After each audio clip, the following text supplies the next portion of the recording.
ஐயா பிரம்மஸ்ரீ சர்க்குரு நித்யானந்த சாமிகள் ஆசியோடும் சித்தர்களுடைய அருளாசியோடும் உடுமலை பிரம்மஞான குழு பாடசாலை சார்புலையும் என்னுடைய சார்புலையும் அனைவருக்கும் ஆத்ம வணக்கம்.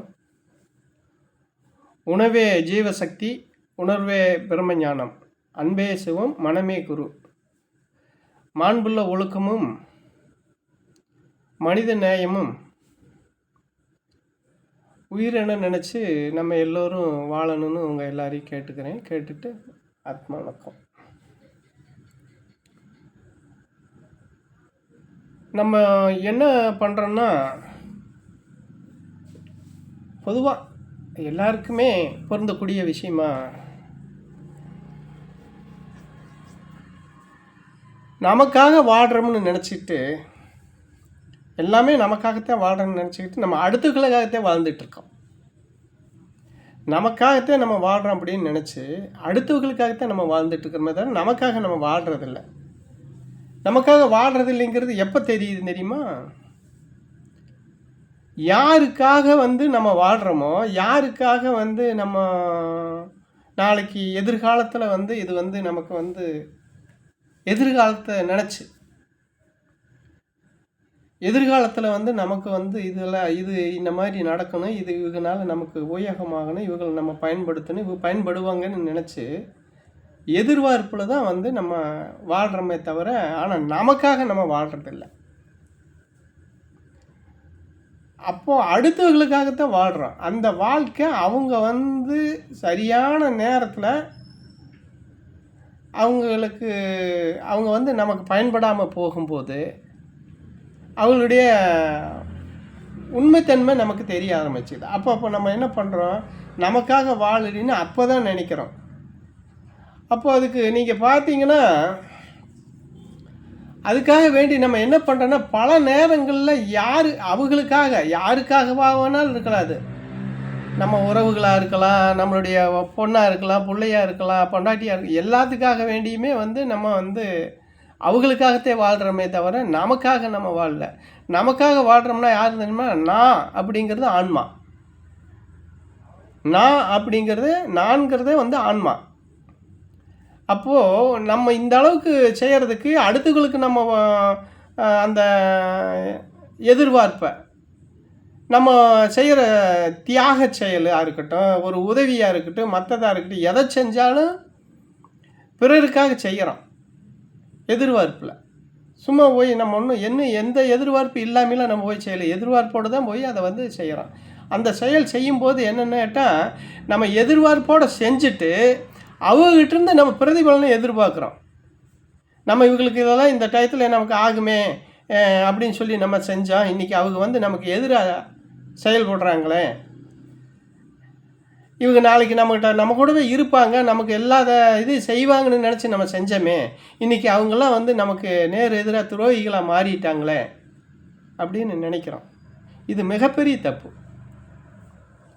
நம்மளை நம்ம உணர்ந்துருந்தோம்னா, இது எதுக்காக செஞ்சோம்? நம்ம எதிர்பார்ப்பில் தானே செஞ்சோம். அப்போ எதிர்பார்ப்பில் செய்யும்போது, இப்போ சாதாரணமாக வேண்டாம், நீங்கள் ஒரு கல்யாணத்துக்கு போகிறீங்க, இல்லை ஒரு விசேஷத்துக்கு போகிறீங்க, எதுக்கு கொண்டு போய் மொய் வைக்கிறீங்க? எதுக்கு சாமி மொய் வைக்கிறீங்க?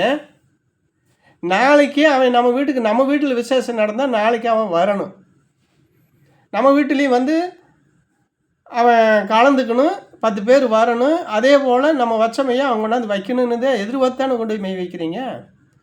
இங்கேயே வைக்காமல் விட்டு பாருங்க. நான் இவனுக்கு போய் இவ்வளவு செஞ்சேன், நான் விசேஷம் வச்சு இவன் செய்யலின்னு எத்தனை பேர் சொல்லி நம்ம பார்க்குறோம். நான் அவ்வளோ செஞ்சேன் இவ்வளோ செஞ்சேன், கல்யாணத்துக்கே வரல, இல்லை என்னோடய விசேஷத்துக்கே வரல.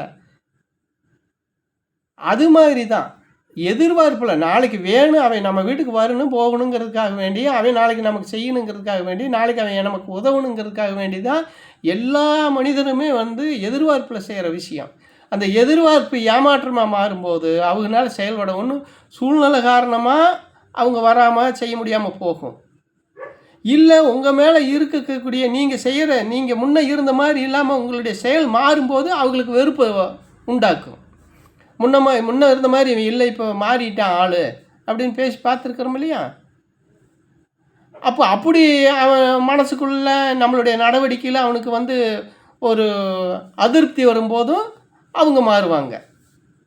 அப்போ நீ இந்த தியாகமாக செஞ்சுருந்தாலும், நீ உன்னுடைய உயிரை தக்கமாக வச்சு நீ அவங்களுக்கு உதவி பண்ணியிருந்தாலுமே, நீ செஞ்ச இந்த சின்ன செயல் இருக்குது பத்தியா, உன்னுடைய தேவைக்காக நீ மாற்றிக்கிற பத்தியா, அது வந்து அவங்களுக்கு அதிருப்தி தரும்போது, நீ செஞ்ச அந்த பெரிய செயல் அவங்களுக்கு பெருசாக தெரியாது, சிறுசாகத்தான் தெரியும். அப்போ தான் அவங்க வந்து நமக்கு வந்து எதிராக மாறுறாங்க. இனிமேன்ட்ட நம்ம சாவகாசம் வச்சுக்கக்கூடாது, இவனுடைய உறவு வேண்டாம் அப்படிங்கிற ஒரு நிலைக்கு அவங்க வந்துடுறாங்க.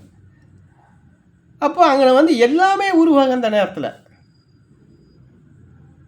பொறாமை வரும், வஞ்சகம் வரும், பழிவாங்கு எண்ணம் வரும், துரோகிகளாகவே மாறுவாங்க. மாறி நம்ம பக்கத்துலேயே இருக்க மாட்டாங்க. நமக்கு வந்து என்னென்ன இடையூறு வந்து வருதோ வர்றதுக்கெல்லாம் வந்து அவங்களால தடுக்க முடியும், ஆனால் தடுக்க மாட்டாங்க, அனுபவிக்கிட்டுன்னு சொல்லி விட்டுருவாங்க. அப்போ இதுக்கெல்லாம் யார் காரணம்? நம்ம தான் காரணம், அவங்க காரணம் கிடையாது. ஏன்னா அவங்களுக்காக நீங்கள் வாழ்ந்து நீ எதிர்பார்த்து செஞ்ச அதில் வந்து நீங்கள் அவங்க நடந்துக்கிற போது அதை வந்து நீங்கள் கோவிக்கவே கூடாது. அப்போது நீங்கள் யாருன்னு இந்த ஆன்மாவை பார்த்து, இந்த ஆன்மாவுக்கு என்ன செய்யணுங்கிறது ஆராய்ஞ்சு, இந்த ஆன்மாவை பார்த்து ஆன்மாவுக்காக வாழ்ந்துருந்தீங்கன்னா என்னங்கிறது தெரிஞ்சிருக்கும். ஆனால் அதை நீங்கள் கையாளுறதில்லை. அதனால் வந்து தன்னை சுற்றி தன்னையே அறியாமல் நீங்கள் எதை செஞ்சுருந்தாலும் அடுத்தவர்களுக்கு அது வந்து துக்கத்தை தான் கொடுக்குமே தவிர சந்தோஷத்தை கொடுக்காது. நீங்கள் என்ன செயல் செஞ்சாலும் கடைசியில் துக்கத்தில் தான் கொண்டு முடியுது. ஒன்று உங்களுக்கு துக்கமாக இருக்குது, இல்லைன்னா அவங்களுக்கு துக்கமாக இருக்குது. அப்போ நம்மளை சுற்றி இருக்கிறவங்களுக்கு நம்ம எதிர்பார்ப்பில் செய்கிற ஒவ்வொரு விஷயமும் துக்கத்தை தான் கொடுக்குமே தவிர சந்தோஷத்தை கொடுக்காதுங்கிறத உணரணும் ஒவ்வொருத்தரும். அதனால் வந்து நம்மளை உணர்ந்து நம்ம எதை செய்ய முடியுமோ அதை மட்டும் செஞ்சோம்னா நம்மளை சுற்றி இருக்கிறவங்களும் ஆனந்தமாக இருப்பாங்க, நம்மளும் ஆனந்தமாக இருக்கலாம். அப்படிங்கிறத வந்து ஒவ்வொருத்தரும் புரிஞ்சு நடந்துக்கணும் அப்படிங்கிறது தான் உங்களை எல்லாரையும் கேட்டுக்கிறேன். எல்லாருக்கும் ஆத்ம வணக்கம்.